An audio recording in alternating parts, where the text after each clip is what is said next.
3/11/15. I looked in the mirror a long time. Yeah.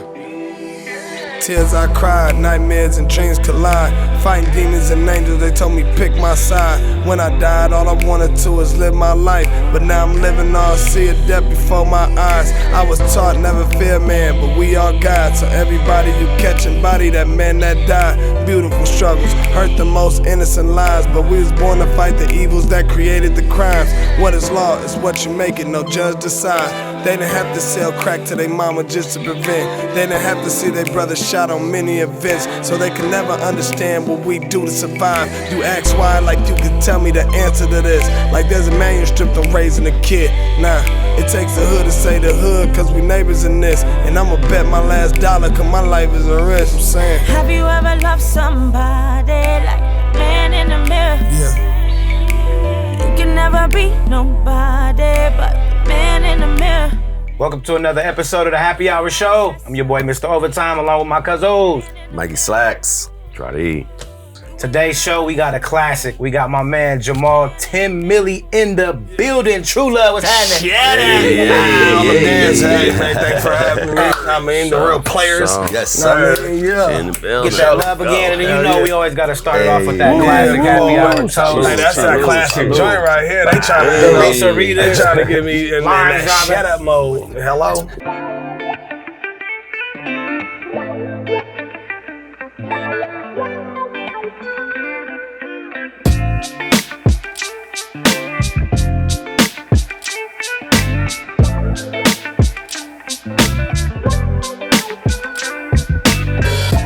I'm so glad that we can get you. I know you got a busy schedule. I mean, for the whole crew, man.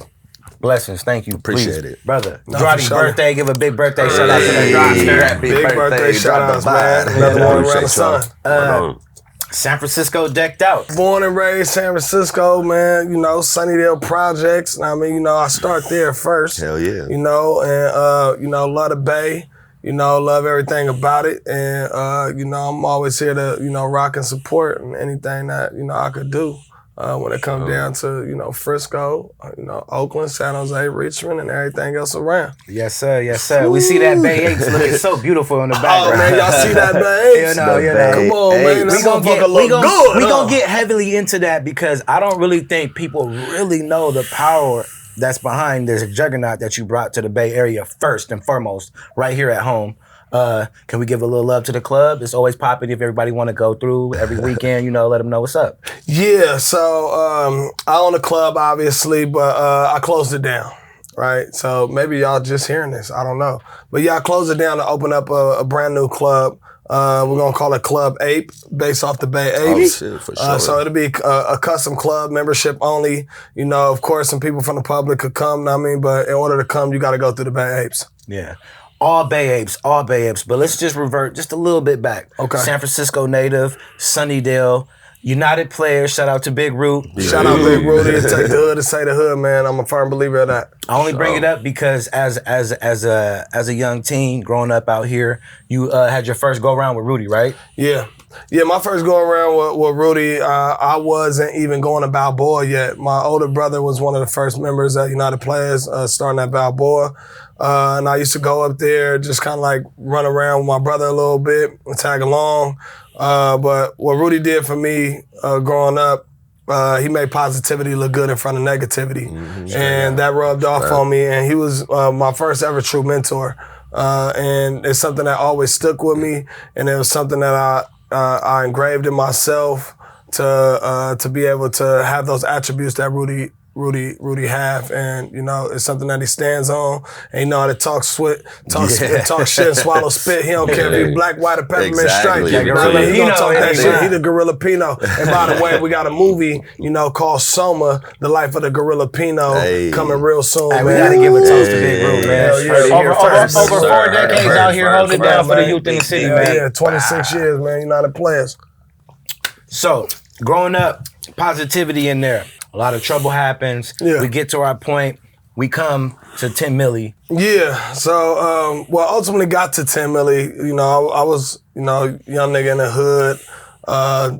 doing everything under the sun, but it was always about, trying to find identity, and finding identity, you need to get a bag. You look at what you see on TV and what other people have, and you want that shit too. Make some money. So, Facts. that was the first thing I kind of led with, how do I get to the bag?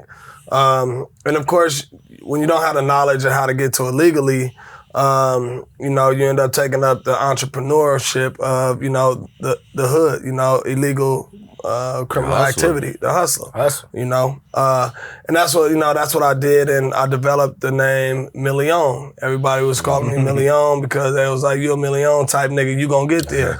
And I embodied that, and that was what I led on. In between it all, a lot of street shit, a lot of beefs, going on and stuff like that. I try to always, do what I can, obviously, to keep my name good and stay active within the street shit and stuff like that. But with a conscious mind and going at it, because I had a future that I believed that I could reach if I did it the right way. And I always had that on my mind. Going through all of that shit took me to Hawaii. I lived in Hawaii. I lived in New York, doing a whole lot of things that, I ain't gonna typically speak on, but, everybody know when it come down to it. And I was able to keep a good rep about myself, within all this, funk shit and stuff like that. But now also, a gangster was always told to, don't talk about the crimes that you do. You know what I mean? Keep it peaceful to yourself and be remorseful of the negativity that you did. And I always believed in that. So I never had that super dangerous name, and shit. I got my last name Trulove. It's always hard being having that last name, in the hood. Everybody felt like, you were soft or something, so I had to grow them hands real quick. But all that led, ultimately, I always wanted to get, into film. I always wanted to get into music. Music was the tangible, so I got into that in the midst of, all the street shit and hustling and stuff like that. Landed on a show called I Love New York. I think that's one of the funniest things. Like people totally forgot. Like they never even peeped. And I thought this shit was funny. Like, what popped off that night, man? When it just turned into. Well, first, how did you even land on the show? Yeah, right? Yeah, so landed on the show. So I used to watch the show, and like the first season, it was funny as hell to me, right? Yeah, and I used to always say all the things I do. So once they had announced that they were taking like basically auditions. Right, for the show, and all you got to do is submit these videos and so forth and so on. So that's what I did, and you got to get voted on. This was my real introduction to computers, at this point, and I'm freshly 21 years old. So I didn't have no computer, so I'm convincing everybody to go find a computer and vote for me. I'm going to the library to vote for myself. I'm creating profiles so I can have numerous votes and shit like that. And it was my introduction to MySpace as well, and shout out to Tom. Shout out to Tom, People forgot about Tom. For real. They really did. Tom kicking it sitting off well somewhere. Right? Exactly. But yeah, so doing the music, and on top of me having this good positive character compelled a lot of people to support me and do these things to ultimately get me on the show. So I had the whole city believing that I was on the show before I was even selected. I wanted to get on the show more so to be able to put a name and a face together for my music. So I landed on the show, and it was dope as shit. It was my first introduction to Hollywood, to the cameras, and I was able to break down and see kind of like how it worked and so forth. But that was a short-lived, venture. After, 2 days being on the show, I got kicked off. From what y'all see on the show, Heavily edited. Heavily edited, I was the most players nigga on the show for one. The bitch was on me. You from the city. What I mean? You from the city. I came here, look, I had Louis Vuitton luggage, I had my Chanel throw-off glasses, I had my chain on, I'm tall, light-skinned, I got that ism and all types of shit, But ultimately, I was trying to be the producer. I was telling the producers, oh yeah, you know what, this would be good if that happened like that. Hey, you should go over here and shit like that. They like, oh yeah, this nigga just more on me. This nigga too aware, He knows too much. They was crafty as fuck because they juiced it up, as in if, I thought I was being picked most definitely, right? And it came down to that last one. And I ended up not getting picked. I'm like, oh man, they got me fucked up. This shit's rigged. It's rigged. Yeah. So I did that, came off. Everybody was like, damn, you got kicked off that quick, shit like that, because I came back to the hood. But ultimately, you did get what you wanted. They put a name and a face to who you are. That was a good thing about it. Like, you're given the opportunity to suggest a name. And I suggested my name, Million. And they stuck with it. Now, other people suggested their names, right? And they said, nah, you going to be called Punk. You're Mr. Boston. You're Mr. Boston.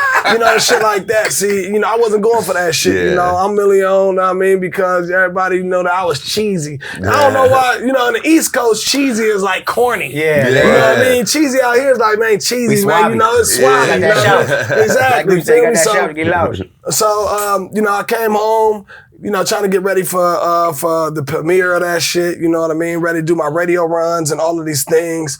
And in the meantime of that, an incident happened, on my block with, with two friends of mine and, my brother and stuff like that. And I was there and so forth. And, one of my mans got killed. And, when somebody get killed, everybody scattered. I mean, it's time to go, like type shit, feel me? And in that situation, the people involved or the naysayers, felt like I should have did something about it, and all I did just not get in between of it, at the end of the day. And, people wanted me to, to say something about it, so they wanted to force my hand to tell on the person, who actually did it. And because they were scared to actually do it because of retaliation. And since these are all my folks, they feel like, shit, if we put it on you, we all stand together anyway, like type shit. So they really just cut me out the whole motherfucking thing. And I was a sacrificial lamb because, they felt like I was supposed to do something to the person who did it. About a year later, so when all that happened, I wasn't able to do my radio runs and all that shit because now it was like funk, like type shit. And between that, I was set up, almost killed. My young nigga got shot in the face. I lost all my alliances, and I didn't want to get on no demon shit because I still felt for a lot of the people, involved in. Even when I got set up and I was killed, it was really me trying to make amends and get people to understand I had nothing to do with that, more so. But once they showed their hand to try to kill me and my young nigga got shot in the face, it was like, hold on, how do I play my cards at this point? Do I just go, on this rampage and knock this nigga down or, knock this nigga down or whatever it may be type shit and keep it like that? Or do I just separate myself from the situation? I got a big opportunity, so I said, fuck it, I'm moving to New York. And I moved to New York for a year. I started talking with Aubrey O'Day from Then He Came for a little minute. Nice. I started getting on a few red carpets. I had a manager, out there, Damian Campbell. Shout out to Damian Campbell. He was one of the first, he was my image consultant, just fresh off the street. Like I knew nothing about New York. He was getting me on these red carpets in front of these people. And it was dope as shit, Whole nother lifestyle. Whole nother lifestyle, exactly. So after about a year of that and, figuring out the whole city of New York, I was feeling like, coming back, I had my kids over here. I was low-key back and forth. Ultimately, came back and wanted to really make amends, man, with my people, with my block, however I need to. And, I was in a mindset of almost force, you know what I mean? Like, but now, I remember the day before I went to jail, I was in Monterey Seaside. That's where I got arrested at.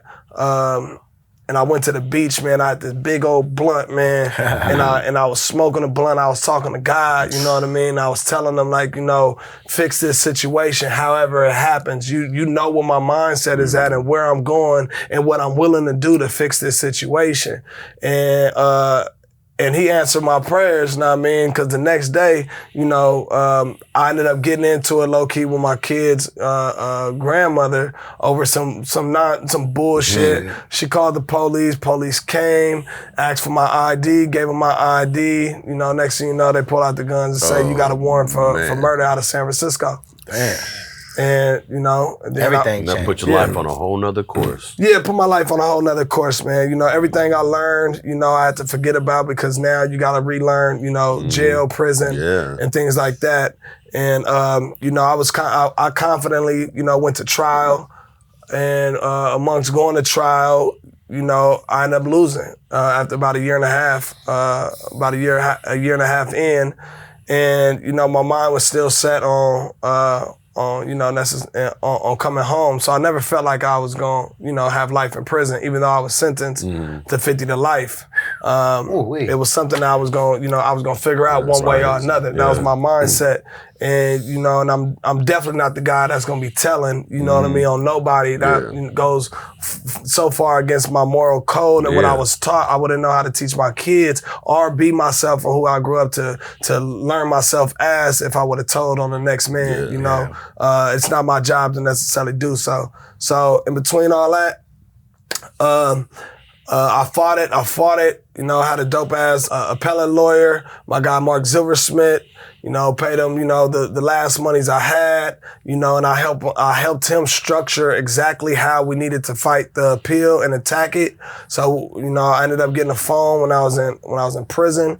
You know, was able to wiggle it, you know, convince some people to, you know, get their heart right. You know what I mean? Don't let me just sit down like this. You know, so forth and so on. Some people did, and my attorney did what he needed to do ultimately, and we worked the strategy to where I ultimately got my case overturned, and I got granted a new trial. How long are we in the process? So 3.5 years. So it took me 3.5. It took me 3.5 years to get my appeal granted. So then I came back to county right here in the city, and you know, I thought like, you know, they not about to take me again. You know what I mean? I got convicted only what one person said. You know what I mean? Can you pull that off again? You feel like you can pull that off again with a second try at it? And so, you know, I was confident at going at it, like trying to make them drop the case. I denied 2 attorneys because I wasn't going to waive time. And then, you know, then I met these next attorneys that came in by the name of Kate Chatfield and Alex Reisman. When I came in, you know, they had these smiles on their faces, and they were warming, and I told them, look, I don't want to, you know, I don't want to waive time.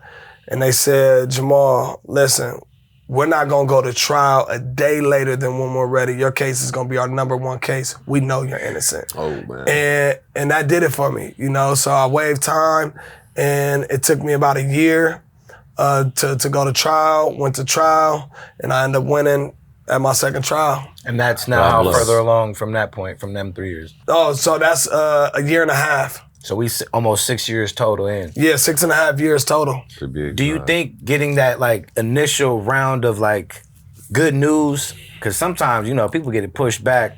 For instance, in my brother's case, we in year 9 and we just started going to trial. Well, how that happens is, you know, when you're facing a charge, you're ready to go to trial, but you're not ready. You know, so you have the opportunity to keep on waiving time to get yourself ready. Get ready. And there's strategy within that. You know, some strategies is, you know, motherfuckers hoping that the witness die, or hoping that some type of, you know, something pops up that helps your case, you know, more though, or you're looking for a great deal to be offered your way. And, you know, sitting in county is one thing. Once you get comfortable, you knock out those years, you know what I mean, you're in county. But once you're at the penitentiary, you either took a deal or you got life in prison, you know, and that's typically, you know, the scenario. So I done witnessed people do, you know, 9 years in county because they didn't want to go see the pen. Either they was, you know, scared, unfamiliar of the pen, and they knew, you know, you do 9 years, they say come with an offer, hey, look, just take this 12 years. Shit, you only got about another year to do. Hold on, I've been away for a while now. Hold on, I've been away for a while now. Sorbet, hold on, sorbet, hold on, sorbet, hold on, sorbet, hold on, I've been away for a while now. Hold on, I've been away for a while now. Hold on, sorbet, hold on, sorbet, hold on, sorbet, hold on, sorbet. I've been away for a while now. I've been away for a while now. Sorbet, sorbet.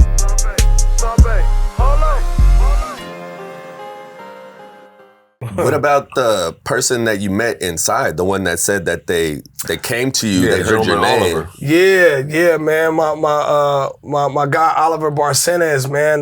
My angel, man. Yeah, definitely. Yeah, so Oliver Barcenas, when right after I lost my first trial, I was sitting in county jail in a 12-man tank. I went to this church service. And the church service ended. I came back, and this Latino guy came up, and he was like, "Hey, is your last name Trulove?" And I was like, "Yeah, that's my last name." He said, "Man, did you go to jail like in 2007 or something like that?" I said, "Nah, but that's when my case happened." And he was like, "Yeah, I remember being at Ingleside Station, and I heard, this detective, pressing this Samoan lady saying something about, something that started with a J, Trulove." Wow. And then when I was just in San Bruno, I read the newspaper, and your name triggered that memory. Wow. So I'm just trying to figure out. I'm like, God damn. So he ended up being at the police station at the exact same time when my name is being said. When they're asking her, was it me, and her saying no. No. Oh my goodness. Records showed that she never blamed me that first day. She didn't blame me until 2 days later when the police pulled up to her job and kind of like pressed her, on like making an identification. And even when she did, she said, that looks like the person that could have, shot X, Y, and Z. My boy, Sel Kuka, man, RIP, my guy, Sel, man, that was one of my good friends, man. In general, no love lost to, his family, and everybody, involved. You know what I mean? I'm at peace with everything. I just hope that everybody else is at peace as well. So I'm like, yo, can you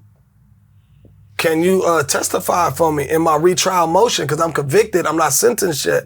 And on some real nigga shit, he like, yeah, but he had his worries because he was locked in, he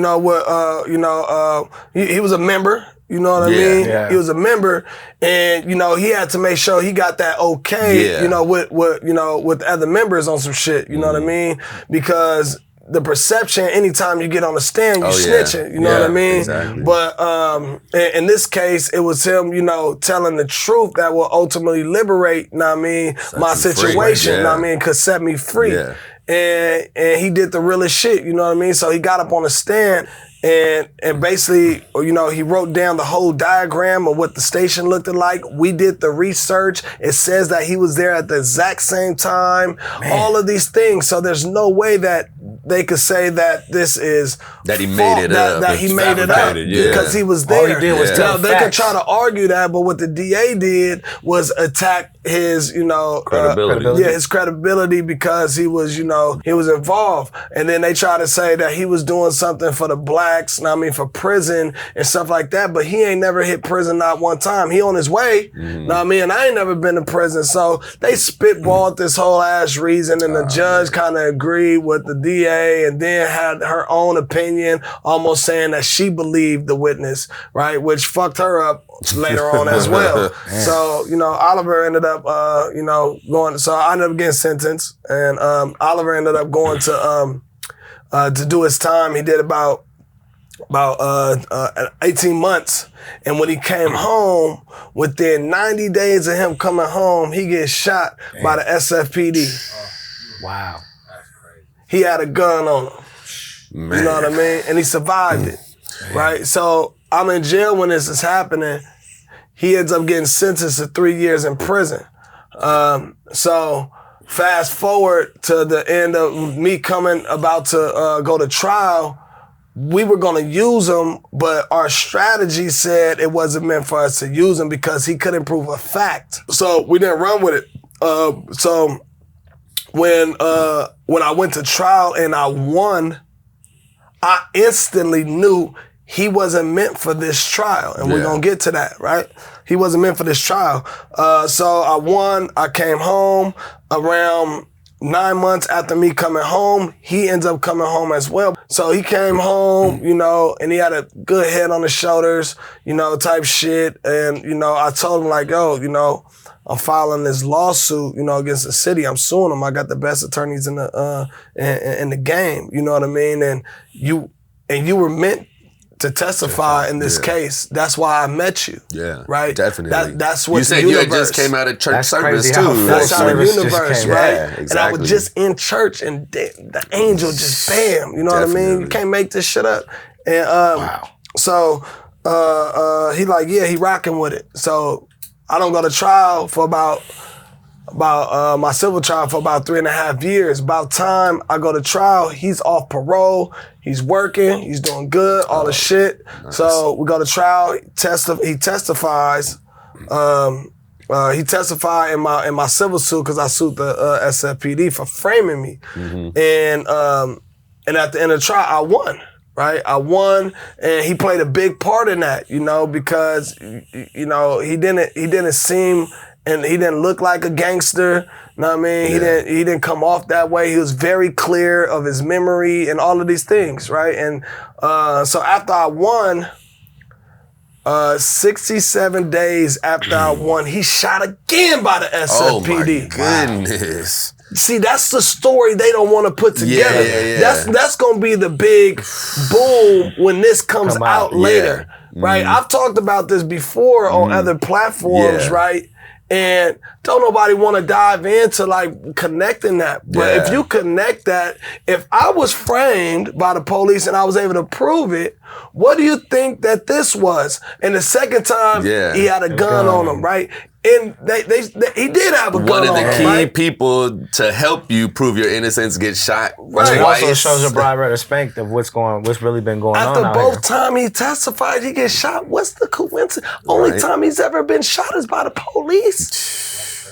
Right? So when you think about, you know, conspiracy, right? Because my case was a conspiracy, you know what I mean, at the beginning until, you know, I win my civil suit. And even then, you know, to some people, it's still a conspiracy. They don't want to believe it. The facts. You gotta believe because facts.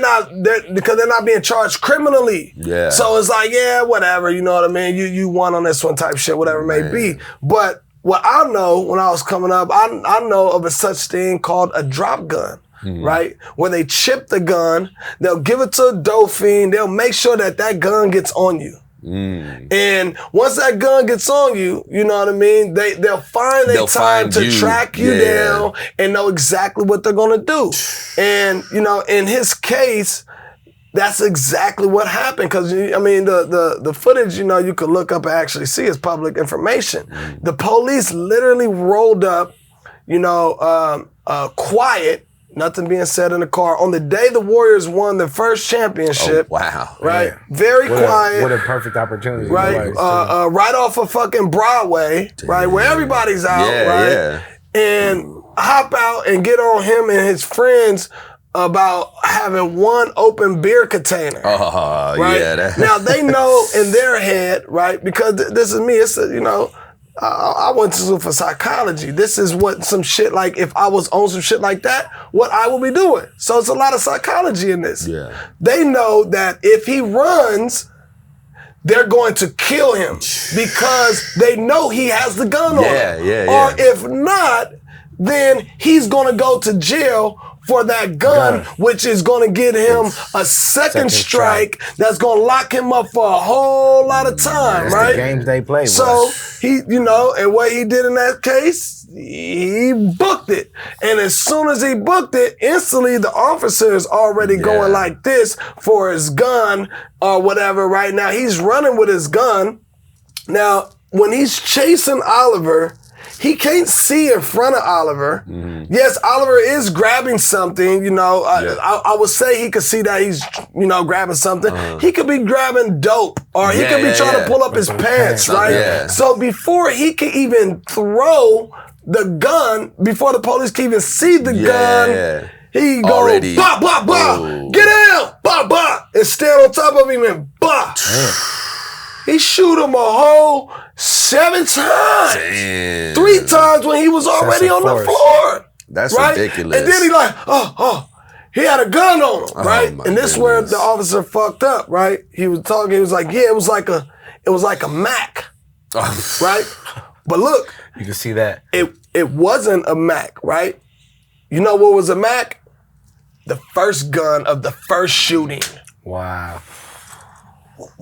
This was just a handgun. Oh, it was an uproar here in San Francisco. It was an uproar both times. Know what I mean? Latino kid shot by the SFPD. Yeah, 100%. It was so big of a story. How a story that big shot twice by the police isn't connected to the main person that it should be connected to, who he testified against the police 2 times and shot 2 times, and he still survived. Wow. Whoa. He still survived. Wow. Went to jail. He's still in jail right now. He should be coming home soon. And he sued. Man, I was so pissed, you know, because my civil attorneys, I wanted them to take his case. Yeah. I don't give a fuck if you think you're gonna lose or win. Take the case. Yeah. Be out there. Make that connection to my case. Yeah. Take the case. Almost pay for it. You know what I mean? Just because I know strategy. Yeah. Now in civil court, it's a preponderance of evidence. If they believe you a little bit more than they believe them, then you must agree with them. Yeah. Right? Now in criminal court, it's beyond a reasonable doubt. Yeah. You know what I mean? So everything has a little bit of doubt, but it has to be beyond a reasonable doubt. But this is just upon a preponderance. But he doesn't take, they didn't take the case. Damn. He did sue, and he ended up settling for like $200,000 and some shit like that, man. And I get it. He's in jail. I didn't have no still haven't had no communication with him. In between all of that, so obviously, I won, my civil case, and I won. I was awarded $10 million, right? So that's how 10 milli went from million to 10 milli. And I changed my name right there, on the Sana G show in the morning. And it's something that I didn't change because I was still million, but everybody started calling me 10 milli. And it's like, you know what? Fuck it, I'm rocking with that one. I gotta run with it. So we know all about the money, all that shit eventually gravitated. You had to go through a little more extra steps and everything. But what did you do when you first got home? Firstly, free, like finally done with this nightmare. Had 50 to life, spun the narrative, you're out, having such success, losing that, beat the case, trying to get back on track. When I first came home, shit was kind of foreign. I've been in jail, feel like for forever, but I was still feeling like, I was 23. I mean, you go to jail, you do 2 days when you go to jail, there you go in, there you come home. Yeah. So I came home. Time just stands still while you're in there. Time stands still, you are that same person, of who you were, who you remember from day one, So I came home, and I knew that, I couldn't go back to being who I was because at that point, I could land myself back in jail for maybe something I did do, type shit. And, it was my perfect opportunity to escape, the turmoil and, hood politics and all of these things. Cause, for one, I kept it a buck. I mean, everybody in the whole city knew that. Everybody knew my story. 100. Everybody knew who I was, right? Everybody, my street credit was all the way intact, right? And I didn't need to fuck with niggas on the block because niggas didn't rock with me like that, and whatever it may be, and everybody got their reasons. So the next thing I could think of is like, let me chime into where, I had genuine love at, that was, United Players where Rudy Corp is.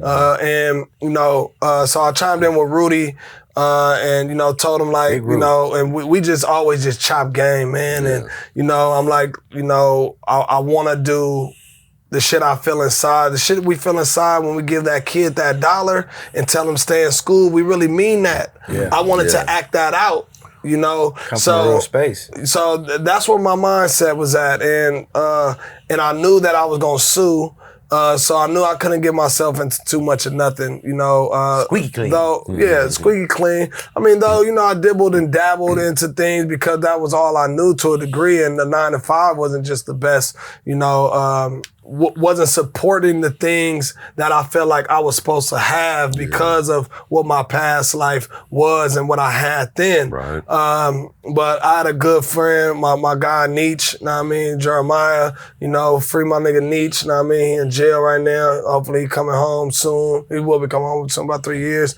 or whatever. You know, he was able to hold me up, you know, and make me still feel like I was that million type nigga, you know, through the things that, the things that I was, you know, going for. Yeah. So, you know, I made sure I use my voice. I use my story. I use my voice to impact the youth. I volunteered at UP for about 4 months until, you know, Rudy gave me a job. I started working there, and I started being the voice of the people, you know, of the projects and of the hood. And then I learned that a kid, I'm over here dealing with all these kids, and I learned that a kid leaving out of the 3rd grade to the 4th grade who can't read to a 3rd grade average, 85% of them go to prison. Wow. So that fucked me up. I didn't have my GED. So I said, man, how am I going to be able to teach these kids and I don't go act on some of the things that I'm telling them to do? So I went ahead and, you know, went and took my GED. I passed every test on the first try. I dropped out in the 10th grade and barely did anything in the 9th, or the 8th, or the 7th, you know, and that taught me a lot. Like, you know, it wasn't about, school wasn't going to turn me into who I am, but I didn't discover that until after I got my GED, and there was this program up at State where if you do 2 years or more in prison, then you get the, you know, they'll give you a trial for a free scholarship, but you have to start at 1 class a semester. If you do good, then the next semester you get 2 classes, and as long as you keep on excelling, you know, it could build you to ultimate, you know, full ride, you know. So I took psychology, black psychology, and Africana studies. You know, my professor, Professor Flannery, shout out Professor Flannery, right? You know, she opened my eyes to a lot of things that I felt and I thought, but it was never put into context. And in that 1 semester, you know, I'm working at UP and I'm going to school and I'm doing it like very condensed reading and noting the day before I go to class, and then the next day at class, I know everything. So at the end of this semester, I ended up being at the top of the class. You know what I mean? And, you know, once I knew that school wasn't going to turn me into who I was ultimately going to be, right? Because what I learned, it was like, listen, I dialed back, you know, and I came up with this philosophy. My philosophy is, you know, knowing your past could better predict your future than planning for it, right? And when I dialed back to my past, the only times I made these mistakes is when I ran off of what somebody else was pitching or somebody else's plan. But when I had made my decisions and broke things down the way that I seen them, shit was successful. Or even if I failed, it never put me in a detrimental situation to where I couldn't get out of it, you know? So I took on the energy of, you know, manifestation. I'm going to manifest my destiny. I believe that shit like a motherfucker. You stayed in your lane, and this was your catalyst to get to where you were headed. And once I did that, I went to UP, and Rudy was like once I made that decision the next day, like once it all went through my mind, the next day, I was going to the store. Now, mind you, I'm in the midst of suing the police. And I'm going to the store and I run into Rudy. He coming back from the store. He like, man, what you doing, man? I'm like, shit, about to go to the store real quick before I start work. He like, shit, you better hurry up and get up in there. These motherfuckers shooting a movie. They come and get the kids for this rock scene and shit like that. It's something like Last Black Man or some shit like that. Man, and I'm like, for real? I said, shit, man. And I went up in there and I played my cool. I'm like, yo, what's up? Y'all got any roles? Yeah. I mean, I act. And they was, They throw that in there, like, I get down. round. Yeah, they was like, how long you been acting for, Jamal? And I said, shit, I've been acting all my life. Trying to fit in a city that I stand out in. Right. They said, damn, that was a good one. Right. So they ended up giving me a script and said, take 10 minutes, come back and read. So I took 10 minutes. And I'm like, I got to memorize this shit, so I don't got to look at the paper type shit. Let them know I can really do it. Down. And I didn't get it fully, you know what I mean? But I came back and I paraphrased and I kind of made it into my own. But within their dialogue to a degree, that was like, sometimes that can be a total like. It is because I broke it down to how it really should be said. How I would say it how you would say it. Put it in your words, right? Exactly. Well, what's funny is when you said earlier, with your last name being Trulove, how kind of get people in the hood where you live, they're like, oh, you punk, blah, blah, blah. And that's kind of how your character, Kofi, was, how they were talking to him. The character bleeded out to exactly like my struggles of being, of being that one nigga that battling between fitting in with these demons and being cool with the nerds. You know what I mean? And that's a dangerous place to be in. I was in that dangerous place. You know what I mean? And a lot of people will be in that dangerous place, and some of them end up like my character Kofi. So when I did the initial audition, week later they called me back. Week later they called me back, and that's when the first time they called me back is when I officially met Gunna. Wow. Okay. And then I eventually met Stunner the next time, and they was already kind of powwowing but now we was all on our separate journey trying to get this role, right, in this movie. We didn't know, like... So originally you guys are all fighting for one role? For the same role? No, okay. Just all trying to each get a role in this movie. All different characters. All trying to get in this project. a role for each of you. All trying to get on, you know? And, it was unique because you got, me from Sunnydale, you got them from Filmo, which is a real unheard of because there's a lot of politics from out here. It's a lot of politics. It's a lot of generational shit It's the universe working, man. That can't be touched. But meant to be. it's crazy that you guys do commence in this film, and I just thought that was unique because I thought you guys knew each other beforehand too until you just broke that down. I talked with Gunna one time when I was in jail. I heard his music because I was in jail with one of his best friends, my nigga Ron Rug, man. Free my nigga Ron Rug. I'm helping getting him home right now because he's an innocent man in jail right now. But I talked to Gunna one time when I was in jail,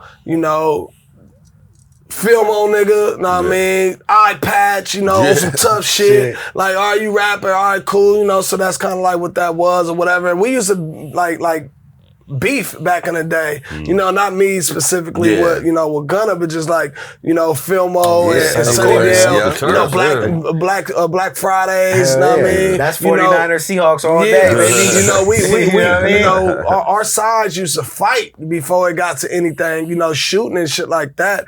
We used to meet up. We had a big old brawl on one of these Halloweens in the park in Civic Center one time, man. It was fucking nuts. And but it was unique when we got in that space because it wasn't, we peeped each other out just in general, all of us, right? And we trying to fit in, but we was communicative, right? He knew how to talk, right? Stunner knew how to talk. And, I'm a talkative person myself, right? And we instantly clicked, like, we gonna get this role, these roles, and we gonna excel, you know what I mean? And that was the main focus. It was that manifestation. Yeah, the manifestation. We manifested it and we got the roles, but to be honest, we didn't think it was gonna be as big because we hear Tashina Arnold, Mike Epps, Danny Glover. Man. We hear all of these big names, right? And then it's like even Jonathan Majors. Dude, exactly. He's a hell of an Jonathan actor. Majors. I didn't know nothing about Jonathan Majors at the time, right?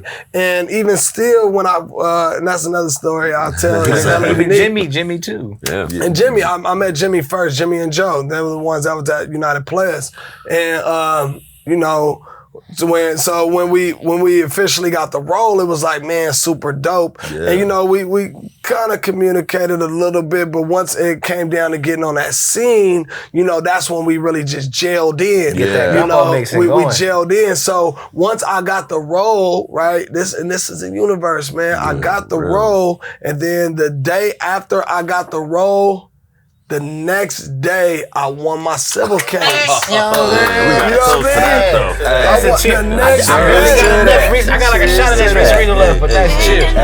That's what's up, man. Terrified from past visions that you witness in life. You know karma and shit, bitch, in the heat of the night. No armor, but you got it for defending your rights. And you got a right to live a life you didn't decide. Shoot first like the devil pulled the trigger for God. If everything is meant to be, then shit, you better your eyes. What's the mind of a nigga growing up in the slums? Post-slavery, Lavelle mixing, holding a gun. Have you ever lost a family member locked in a box? Best friend turned a dope fiend, chasing a high. These are everyday stories when you come from the block. Tribulations of a young nigga that come from the hood. Who's to say you the one to blame for who you become? When you ain't proud of the journey, but the journey is him. And you should never let somebody tell you ain't the one. Put your middle finger up like Machiavelli to die to sing. Have you ever loved somebody like the man in the mirror? You can never be nobody but the man in the mirror. You can always trust yourself. You are the man in the mirror. You ain't gonna hurt yourself, cause you're the man in the mirror. Always believe in your decisions. Who you are is who you see in the mirror. You can't be nobody else but who you could be. Love yourself.